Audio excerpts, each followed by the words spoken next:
नमस्कार, आदाब, सत श्री अकाल मित्रों। समाधान कार्यक्रम जो आपका पसंदीदा कार्यक्रम है उसमें आप सबका एक बार पुनः स्वागत है।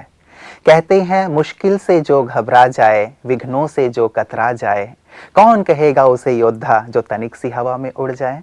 वास्तव में योद्धा तो हर बात का सामना करता है और आप सब वीर हैं, योद्धा हैं जो मुश्किलों में घबराते नहीं बल्कि हिम्मत रख के उनका सामना करते हैं। आप समस्याओं से ये कह दें कि समस्या तुम बड़ी नहीं हो, लेकिन तुमसे बड़ा भगवान हमारे साथ है जिसे अब हमने जान लिया है, और साथ ही एक बहुत बड़ा समाधान परिवार हमारे साथ है। इसलिए समस्याओं, अब तुम आओगे भी तो तुम्हारी दाल नहीं गलेगी, क्योंकि अब हम शक्तिशाली होते जा रहे हैं। ऐसे ही प्रतिभाव आपसे प्राप्त होते रहते हैं जिसे सुनकर हम बेहद आनंदित होते रहते हैं। और आप जानते हैं कि हमेशा हमें समस्या से समाधान की ओर ले चलने के लिए हमारे साथ रहते हैं आदरणीय राजयोगी सूर्य भाई जी। आइए हम उनका स्वागत करते हैं। भ्राता जी, आपका बहुत बहुत स्वागत है। शुक्रिया। भ्राता जी, एक बहुत अच्छी बात है, यदि समस्याओं को देखते हैं तब तो वो बड़ी लगती हैं, लेकिन यदि भगवान को देखते हैं कि वो हमारे साथ हैं तो समस्याओं से घबराना छूट जाता है और एक कहें अलौकिक सी शक्ति हमारे अंदर आ जाती है जिससे हम सहज ही समस्याओं को पार कर लेते हैं। बिल्कुल, जैसे आपने कहा, मनुष्य सचमुच ही बहुत बहादुर है जी, वो वीर है, लेकिन बाह्य शत्रुओं से लड़ने से भी अधिक बहादुरी आंतरिक शत्रुओं से लड़ने में है। ये शत्रु हमें कमज़ोर करते हैं, जैसे बाह्य शत्रु भी कमज़ोर करते हैं, लेकिन उससे भी ज़्यादा खतरनाक होता है मनुष्य का आंतरिक शत्रु। और वो हैं हमारे काम, क्रोध, लोभ, मोह, अहंकार, ईर्ष्या, द्वेष, परचिंतन, बदले की भावना, दूसरे को गिराना, दूसरे को कष्ट देना। आज मनुष्य को यही भूल गया है कि ये तुम्हारे आंतरिक शत्रु हैं। वो दूसरों से बदला लेकर प्रसन्न होता है, पर वो ये भूल जाता है कि उसने अपने अंदर एक शत्रु को पाल रखा है जो उसकी शक्तियों को, उसकी शांति को, उसकी खुशी को अंदर ही अंदर खाता जाएगा। अपने आंतरिक शत्रुओं को पहचान कर उन पे विजय प्राप्त करना सचमुच सबसे बड़ी विजय है। और जो मनुष्य ऐसी विजय प्राप्त कर लेता है वो तो समस्याओं को, चैलेंजेस को चैलेंज कर देता है कि आ जाओ, बस हम अग्नि की तरह, जैसे अग्नि में कोई भी चीज़ पड़ेगी नष्ट हो जाएगी, तुम आ जाओ, हमने योग की अग्नि जलाई है, इस अग्नि में जलकर तुम सभी समस्याएं नष्ट हो जाएंगी। तो वास्तव में अपनी शक्तियों को पहचानने की ज़रूरत है। और सचमुच मनुष्य को यदि ये अवेयरनेस हो जाए, जिसको हम ईश्वरीय नशा कहते हैं, नारायणी नशा कहते हैं, भगवान मेरे साथ है, आखिर वो मेरा पिता है, वो मुझे साथ दे रहा है, उसने मुझे साथ देने का वायदा किया है। बस ऐसा ना हो कि समस्याओं में हम इतने उलझ जाएं कि ये भी भूल जाएं कि सर्वशक्तिवान हमें साथ दे रहा है।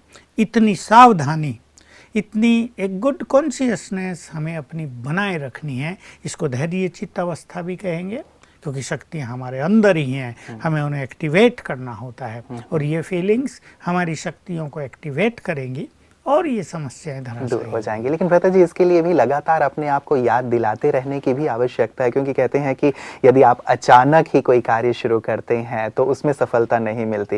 वैसे यदि हमने अचानक समस्याएं हमारे सामने आ गए और हमें अभ्यास ही नहीं है उस परमेश्वर को याद करने की, या ये स्मृति ही नहीं है कि हमारे अंदर भी वो शक्तियाँ हैं, तो हम कहीं ना कहीं उस समय घबरा जाते हैं, हार जाते हैं, थक जाते हैं, निराश हो जाते हैं। इसलिए लगातार शायद अपने आप को आत्म जागृति दिलाने की और साथ ही उसे कनेक्ट होने की, इसलिए हम सबको कहना चाह रहे हैं, ये हर मनुष्य के लिए जरूरी है, हर धर्म के प्रत्येक मनुष्य को इसकी आज आवश्यकता है। ये नहीं कि हिंदुओं के लिए राजयोग मेडिटेशन केवल हिंदू धर्म वालों के लिए, चाहे वो क्रिश्चियन धर्म से बिलोंग करता हो, चाहे मुस्लिम धर्म से, चाहे हिंदू धर्म के भिन्न भिन्न सेक्ट्स से वो संबंधित हो। देखिए, रोज हर मनुष्य को सवेरे अपने को समय देना ही चाहिए। जो मनुष्य ऐसा नहीं कर रहे हैं वो जीवन की सबसे बड़ी गलती कर रहे हैं, क्योंकि जीवन के इस सफर में कई परीक्षाएं तो हर मनुष्य को देनी ही हैं, आज नहीं तो कल। किसी को छोटे से ही देनी शुरू हो जाती है, कोई युवा काल में परीक्षाओं से गुजरता है, कोई अंत में बहुत परीक्षाओं से गुजरता है। इसलिए हमें अपनी तैयारी के लिए रोज थोड़ा समय, ज़्यादा नहीं तो 15-20 मिनट अर्ली मॉर्निंग में देने ही चाहिए। जैसे सभी धर्मों में प्राय ये परंपरा है कि सवेरे वो कुछ ना कुछ भगवान की तरफ, चाहे उसको प्रेयर कहें, इबादत कहें, चाहे कोई अपनी चर्च में जाते हैं, चाहे कोई भिन्न भिन्न तरह की मेडिटेशन, पूजा, भक्ति, पाठ करते हैं, ताकि सवेरे हमारे विचार थोड़े शुद्ध हो जाएं, हमारे अंदर विशुद्ध वाइब्रेशंस क्रिएट हो जाएं, इसकी बहुत ज़रूरत है। तो रोज़ सवेरे हम इस तरह अपनी चेतना को जागृत अवश्य किया करें। I am a soul, I am not this body, मैं रूह हूँ, ये बॉडी अलग है, मैं इससे बिल्कुल डिफरेंट हूँ। जैसा ये बॉडी है ऐसे मैंने अनेक लिए हैं, मैं तो बहुत शक्तिशाली हूँ, मेरे अंदर तो बहुत क्वालिटीज़ हैं।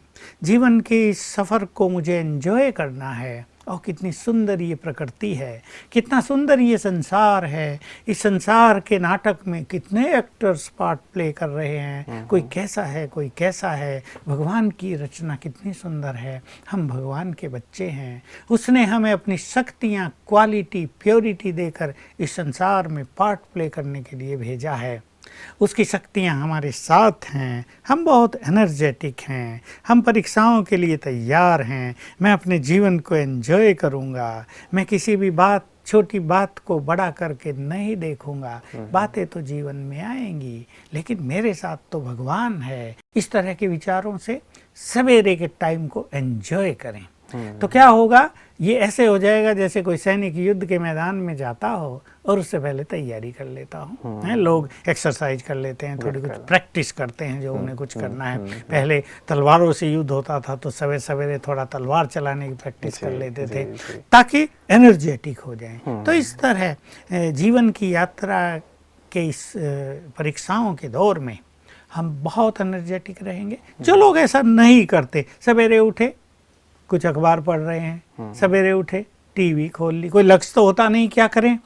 तो आज मनुष्य का जीवन लक्ष्य विहीन हो गया है ना। उसे पता नहीं है, उसे ऐसी एजुकेशन नहीं है कि वो सवेरे उठ के क्या करे। इसलिए कल अगर कोई निराशा थी वो कंटिन्यू हो गई उठते ही, कल कोई टेंशन वाली बात सामने थी उठते ही वो कंटिन्यू हो गई, कल कोई समस्या का बुरा चिंतन करके सोए थे उठते ही वो प्रारंभ हो गया। तो एक निगेटिविटी से हम अपनी दिनचर्या को प्रारंभ करते हैं तो डाउनफॉल हमारा होता ही जाएगा, रात तक हमारी स्थिति और बिगड़ जाएगी। इसलिए हर व्यक्ति को इस एजुकेशन की परम आवश्यकता है कि सवेरे उठकर 15 मिनट कम से कम हम क्या क्या करें, और ये वास्तव में समस्याओं के समाधान का सर्वोत्तम तरीका होगा। बहुत सुंदर बात भ्राता जी आपने कही। एक तो ये कि युद्ध क्षेत्र में हमेशा ही तैयार होके जाते हैं और हम शुरुआत अपने दिन की यदि ऐसे करेंगे अच्छे विचारों से, सुंदर विचारों से, निश्चित रूप से सारे दिन कोई भी समस्या आएगी तो सहज हो जाएगा। दूसरी बहुत सुंदर बात लगी मुझे भ्राता जी कि हम कंटिन्यू ना करें, जो भी परेशानी हम लेकर के आए हैं सारे दिन अपने कार्य क्षेत्र से, शायद दूसरे दिन भी हम कंटिन्यू करते रहते हैं और धीरे धीरे वो बोझ बढ़ता चला जाता है और शायद यही कारण उदासी, निराशा, डिप्रेशन का बनता चला जा रहा है लगता है। तो जिस दिन की जो बात है, फाइल है, उसको उसी दिन पूरी करके हम दूसरे दिन एक नई शुरुआत करें तो जीवन शायद बहुत सुंदर हो जाएगा। यही हो रहा है कि मनुष्य अपनी फाइल को क्लोज करना जानता नहीं है। अब कोई टेंशन उसके पास कल थी, आज वो उठाए, फिर उसे याद आया, तो उसके पास साधन क्या है कि चलो भाई टीवी खोल लेते हैं, इंटरनेट पे कुछ देख लेते हैं। अगर वो अपने मन को डाइवर्ट करना भी चाहता है तो उसके पास ये साधन है और इससे पुनः उसको निगेटिविटी मिलती है, निगेटिव एनर्जी उसको मिलती है, तो उसकी फाइल क्लोज होने की बजाय रीओपन होने लगती है और इससे समस्याओं का बोझ बढ़ता जाता है और ये मनुष्य को पतन की ओर ले चलता है। इसलिए उसे ये एजुकेशन होनी चाहिए कि सवेरे वो आत्मचिंतन कैसे करें।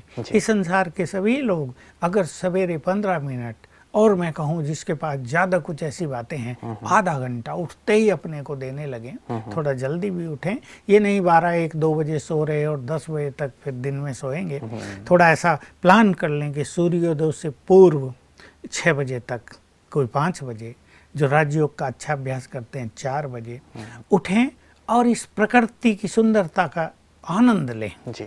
अपने जीवन की ब्यूटी को निहारें, जरा अपने को ऑब्जर्व करें, अपने को पहचानें, कुछ अच्छे साहित्य का अध्ययन करें, कुछ मेडिटेशन करें, कुछ अच्छे सॉन्ग सुन लें, सॉन्ग कोई फिल्मी सॉन्ग की हम बात नहीं करते, जैसे हमारे पास स्पिरिचुअल सॉन्ग्स बहुत सारे हैं जिनको सुनने से ही मन आनंद से भर जाता है, जिनको सुनने से मन प्रभु प्रेम में मग्न होने लगता है। हाँ, जिनको सुनने से समस्याओं के समाधान मिलते हैं, उनमें शब्द इतने सुंदर हैं कि वो एक फिलोसॉफी लिए हुए हैं। हमारा एक एक गीत एक एक फिलोसॉफी लिए हुए है, तो हम भी उनको सुनते हैं तो बिल्कुल सोई हुई चेतना जागृत हो जाती है। ऐसे सवेरे के समय को यदि मनुष्य व्यतीत करेगा तो उसकी पिछली फाइल क्लोज होने लगेंगी और वो अपने को एनर्जेटिक फील करेगा। और सच तो ये है कि उसे जो बातें बहुत बड़ी लग रही हैं वो छोटी लगने लगेगी।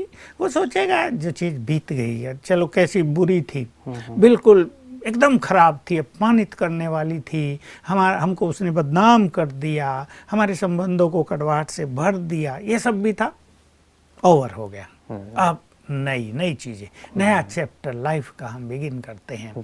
तो इस तरह के विचार उसको एक फाइल क्लोज करके नई प्रारंभ करने की प्रेरणा देंगे। ये अवश्य सबको करना चाहिए। बिल्कुल, बहुत सुंदर आज की एक प्रेरणा आपने दी है भ्राता जी कि रोज की फाइल रोज कंप्लीट करें, उसे आगे ना बढ़ाएं, क्योंकि वो यदि आगे बढ़ता रहेगा तो समस्याएं बढ़ती ही चली जाएंगी। और शुरुआत हमारे दिन की बहुत सुंदर होनी चाहिए। और हमेशा हम चर्चा करते आ रहे हैं well begin is half done. यदि शुरुआत बहुत अच्छी है तो निश्चित रूप से दिन बहुत अच्छा रहेगा। और ये भी कहा जाता है कि यदि सुबह उठते ही भगवान के दीदार हो जाएं तो फिर क्या कहने, सारा दिन तो आनंद में ही बीतेगा। बिल्कुल, राजयोग तो है ही है कि उठते ही प्रभु मिलन। राजयोग परमात्मा की ओर जाने का मार्ग नहीं है। ये बात हम बार बार कह रहे हैं अपने दर्शकों को कि राजयोग अर्थात प्रभु मिलन। तो सवेरे उठते ही तो हम अपने परम पिता को ही गुड मॉर्निंग करते हैं। जैसे भारत में अपने बच्चे अपने डैडी को, माँ बाप को गुड मॉर्निंग करेंगे या पैर छुएंगे, कुछ अच्छे वाइब्रेशंस उनसे लेंगे। हम तो गुड मॉर्निंग करते हैं अपने परम पिता को, और उसके गुड वाइब्रेशंस, उसकी ब्लेसिंग्स, उसका बहुत अच्छा आशीर्वाद, उसकी शक्तियाँ हमें मिलती हैं। तो सबे पहला ही क्षण एनर्जेटिक होता है, उठते ही प्रभु मिलन, ये राजयोग है। बहुत सुंदर। भ्राता जी, कुछ मेल्स जो अब हमारे पास आए हुए हैं मैं आपको उनकी ओर ले चलता हूँ। ये हैं सिमरन संधू जी और कहती हैं ओम शांति, मैं 1 साल से एंजाइटी डिसऑर्डर से सफ़र कर रही हूँ और मुझे समझ में नहीं आता कि मैं किसी के साथ कैसा बिहेव करूँ, और मैं अपने डर को छिपा भी नहीं पाती। मेरी बॉडी लैंग्वेज और मेरे फेस के जो एक्सप्रेशंस हैं उससे लोगों को पता चल जाता है कि ये डर रही है। तो ये जो मेरे अंदर डर का भाव है, चिंता का भाव है, इससे मैं कैसे मुक्त हो सकती हूँ? कृपया कुछ समाधान बताएं। बहुत एक विकराल समस्या हम इसको कहेंगे, एंग्जाइटी, उससे जुड़ा हुआ भय, और यही फिर बदलता है डिप्रेशन और टेंशन में, और मनुष्य को दिनों दिन कमज़ोर करता है। इससे शारीरिक बीमारियां भी बहुत हो जाती हैं। ऐसा ही एक फ़ोन कॉल आज मुझे भी आया था। वो बहन भी अपनी सुनाई जा रही थी, मेरी तो सुनने को तैयार ही नहीं थी। वैसे होता यही है कि जब व्यक्ति कोई परेशान होता है तो अपनी सारी बातें तो मैंने उसको कहा कि अच्छा तुम अपनी सारी बात सुना लो। तो जो बात पहले सुना ली थी फिर सारी वही रिपीट की। अरे मैंने कहा ये तो आपने मुझे बता दी थी कि नहीं, मुझे इनका समाधान चाहिए। फिर बोलना शुरू किया, मैंने कहा अच्छा फिर और सुना लो, कुछ सुनाना है। तो तीसरी बार भी वही सुनाई। तो देखिए मनुष्य के अंदर ये एक इच्छा रहती है ना कि मुझे समाधान मिल जाए। यही बिल्कुल यही समस्या उसकी थी, बहुत ज़्यादा एंग्जाइटी। उसको डर की जगह क्रोध आता है बार बार। इसमें मनुष्य चिड़चिड़ा भी हो जाता है। फिर जब अच्छी नींद नहीं आती तो शरीर भी टूटा टूटा रहता है, डिप्रेशन का मनुष्य शिकार हो जाता है। देखिए इसका समाधान है अपने को खुशी में लाना। पहली चीज ये बहुत लोग नहीं जानते हैं, पर जो कर्म फिलॉसफी में विश्वास करते हैं, और विश्वास की बात भी अलग करें, जो कर्म फिलॉसफी को जानते हैं उन्हें ये मालूम होना चाहिए कि हजारों साल से बहुत सारी चीज़ें हमारे साथ जुड़ी आ रही हैं। हमने उनको कहीं भी तोड़ा नहीं है, उस चेन को हमने कट ऑफ नहीं किया है, वो सब लगातार हमारे साथ कंटिन्यू होकर चलती आ रही हैं। तो उसके कारण मनुष्य की खुशी नष्ट हो गई है। किसी ने आज मुझे एक बहुत अच्छा समाचार सुनाया। वो 2 युवक मेरे से मिलने ही आए। तो देखिए ये युवक बहुत अच्छी सर्विस में, बहुत अच्छी पढ़ाई में, का अचानक रात को मुझे जैसे कोई जकड़ लेता है और कहता है तो मैं छोड़ूंगा नहीं अब। और मैं फिर शिव बाबा को याद करता हूँ, थोड़ी देर में वो हट जाता है। तो आखिर मैंने उससे बातचीत करने की कोशिश की। मैंने उससे पूछा भाई तुम मुझे क्यों तंग कर रहे हो? कि मेरा मर्डर किया गया है। तो मैंने उससे पूछा, मैंने थोड़ा ही किया है, मैं तो किसी का मर्डर नहीं किया। तुमने नहीं, तुम्हारे भाई ने किया, छोटे भाई ने। अभी उसके सामने तुरंत एक छाया सी आने लगी दूसरी।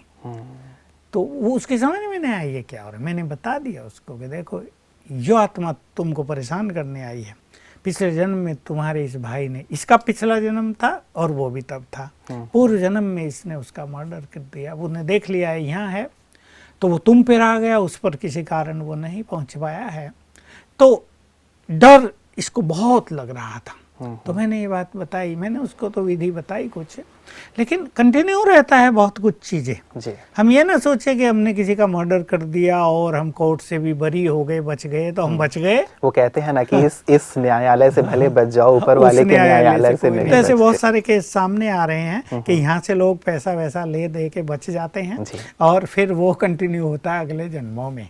तो एंजाइटीज का यही एक बहुत बड़ा कारण है, डर का यही एक बहुत बड़ा कारण है। बिल्कुल, जिसके अंदर डर है, या तो उसकी मृत्यु इस तरह से हुई है कि मरने के समय वो आत्मा बहुत भयभीत हुई है। मान लो किसी को आग में डाल दिया गया, तो आग में उसको मरने में 10 मिनट लगे, तो ये 10 मिनट उसके 10 साल के बराबर हो जाते हैं। तो सबकॉन्शियस माइंड में भय समा गया है, एक ये कारण होता है। दूसरा, पाप मनुष्य को भयभीत करता है। ये बात भी सभी को जाननी चाहिए। जिसने पाप बहुत कर लिए, उसके अंदर अब किसी न किसी तरह का भय व्याप्त होता जा रहा है। तो मैं इनको कहूँगा कि इनको अपनी खुशी को बढ़ाना है बहुत ज़्यादा। खुशी में रहने के कुछ संकल्प ही नहीं करने हैं। खुशी टीवी से इन्हें नहीं मिलेगी, क्योंकि टीवी इनके जो मनोभाव हैं, जो इनको कुछ चाहिए, टीवी वो इनको नहीं देगी, उसके विपरीत टीवी से इनको मिलेगा। इसलिए इनकी एंजाइटी बढ़ती जाएगी। तो इनको चाहिए कुछ खुशी के संकल्प।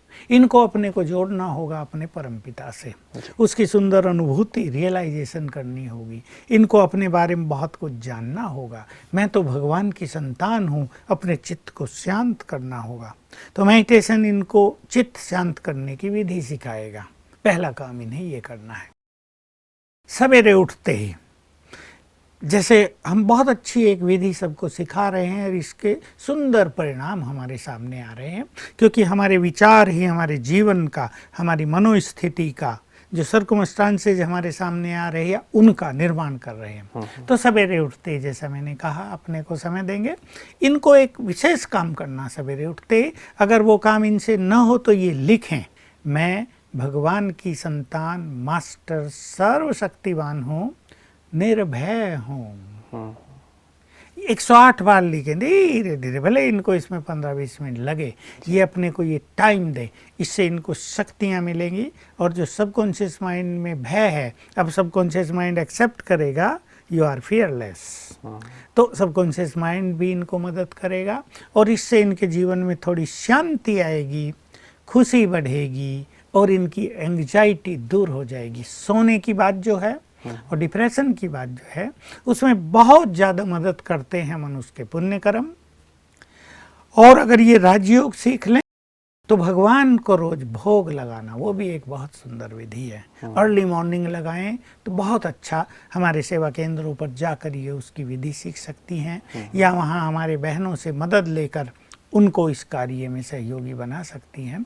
फिर रात को बैठकर इनको शांत में लिखना है, मैं एक महान आत्मा हूँ, 108 बार। इनसे आत्मा से गुड एनर्जी ब्रेन को जाएगी। देखिए, जादू नहीं है। इससे क्या होता है, आत्मा यहाँ रहती है, आत्मा ब्रेन को कंट्रोल कर रही है। हम जो कुछ सोचते हैं उसकी गुड और बैड एनर्जी हमारे ब्रेन को जाती है। अब इन्होंने सोचना शुरू किया, मैं एक महान आत्मा हूँ। ऐसे व्यक्ति को बोलने से विचार भटक जाएंगे फटाफट, तो ये लिख रही हैं लगातार, मैं एक महान आत्मा हूँ। तो ब्रेन को गुड एनर्जी ये सप्लाई कर रही है। और गुड एनर्जी जाते जाते ब्रेन में जो कहीं ब्लॉकेज हो गए हैं, कोई चीज़ें नष्ट हो गई हैं, वो रीजनरेट हो जाएंगी, ब्लॉकेज ओपन हो जाएंगे और बहुत तेज़ी से इनका डिप्रेशन दूर होगा इनको अच्छी नींद आने लगेगी और इनके दिन बहुत सुख से बीतने लगेंगे। बिल्कुल, बहुत सुंदर अभ्यास आपने दिए हैं भ्राता जी। मुझे लगता है कि सिमरन जी निश्चित रूप से अपनी इस चिंता से और अपने इस भय से जो वो बाहर नहीं निकल पाती हैं, अनावश्यक रूप से जो चिंता उन्हें सता रही है, इन अभ्यासों से निश्चित रूप से वो मुक्त बिल्कुल हो पाएंगी। इनको समय देना ही चाहिए अपने लिए, क्योंकि इनकी जो ये मनोस्थिति है ये इनके पूरे परिवार पर बैड इफेक्ट डाल रही है। इससे बच्चे बिल्कुल माँ का न प्यार प्राप्त कर रहे हैं, सहमे सहमे से रहेंगे, हमारी माँ को क्या हो गया है, इनके घर में खुशी का माहौल नहीं रहेगा। तो बच्चों का विकास चाहे बॉडीली प्रोग्रेस हो, चाहे स्पिरिचुअली, चाहे इंटेलेक्चुअली, ब्रेन वाइज, ये विकास उनका रुक जाता है। इसलिए इनको बिल्कुल दृढ़तापूर्वक राजयोग मेडिटेशन सीख लेना चाहिए और 21 दिन अपने घर में जाके ये बहुत अच्छी प्रैक्टिस सच्चे दिल से करनी चाहिए।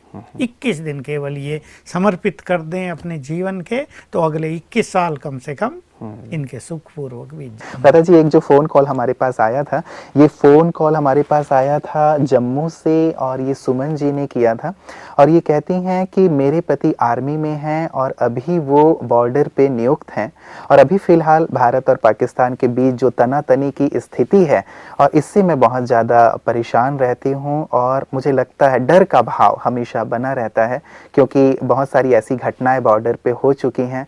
तो मन में एक आशंका बनी रहती है कि कहीं मेरे पति के साथ भी ऐसा ना हो जाए। तो आप कृपया समाधान बताएं कि मैं इस डर से भी कैसे मुक्त हूं।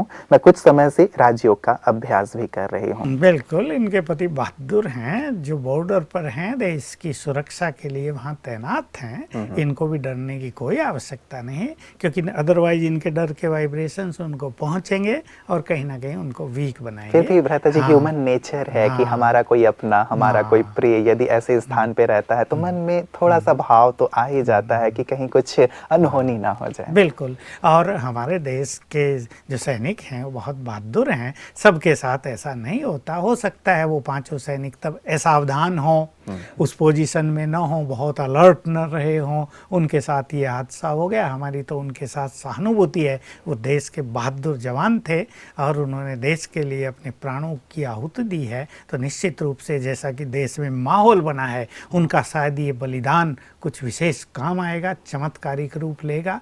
हमारे सारे देश को इस बलिदान ने जगा दिया है और एक बच्चे बच्चे के मन पर यह है कि हमें कुछ करना चाहिए। तो इनको बिल्कुल भयभीत नहीं होना चाहिए, अपने पति को शुभ भावनाएं देनी चाहिए और इनको देना चाहिए एक विशेष संकल्प। जब ये मेडिटेशन कर ही रही हैं तो मैं मास्टर ऑलमाइटी हूँ और मुझसे निकली हुई शक्तियों की किरणें उसको जा रही हैं, वो संपूर्ण रूप से सुरक्षित है, उसके ऊपर सर्वशक्तिवान की छत्र छाया है।